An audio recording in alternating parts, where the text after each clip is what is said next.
Bonjour à tous, toujours en direct du Rajasthan, dans le désert du Thar. Donc là, je vais vous faire voir un peu la différence au niveau des dromadaires entre le Rajasthan et puis le Sahara, que vous connaissez certainement un peu plus. Le Sahara central, on va parler plutôt chez les Touaregs. Donc là, la première chose, on va s'en rapprocher après, je vous fais voir un détail assez large. Donc là, vous avez la selle, qui est une selle biplace qu'on trouve partout dans le Rajasthan, qu'on appelle palan. Les rênes ou la longe, ici on appelle ça Maori, donc là c'est un petit peu différent d'habitude. Puis je vais vous faire voir aussi l'attache des rênes au niveau du museau. Chez les Touaregs c'est juste une narine, la droite. Ici c'est les deux narines. Donc les rênes sont croisées après sous la tête pour pas que ça lui arrive dans les yeux. Puis vous dirigez à droite à gauche avec les pieds qui pendent. Mettez pas les pieds sur le cou. Vous pouvez mettre des petites sangles pour vous faire des étriers. Je vais vous faire voir les choses d'un peu plus près. Donc là vous voyez la selle, c'est une selle double.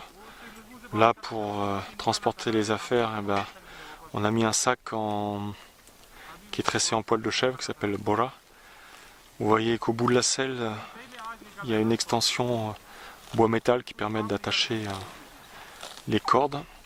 Au niveau du sanglage, là il y a deux sangles. Vous avez un double sanglage, par contre vous n'avez pas de sangles qui vont soit à la queue, soit au cou. Le terrain ici est vraiment plat, donc il n'y a pas de problème.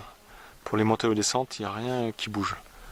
Vous avez bien sûr la marque d'appartenance, comme tout chameau. Une petite couverture qui fait tout le dos avec un trou juste pour la bosse. C'est assez joli. Et puis je vais vous faire voir au niveau des naseaux.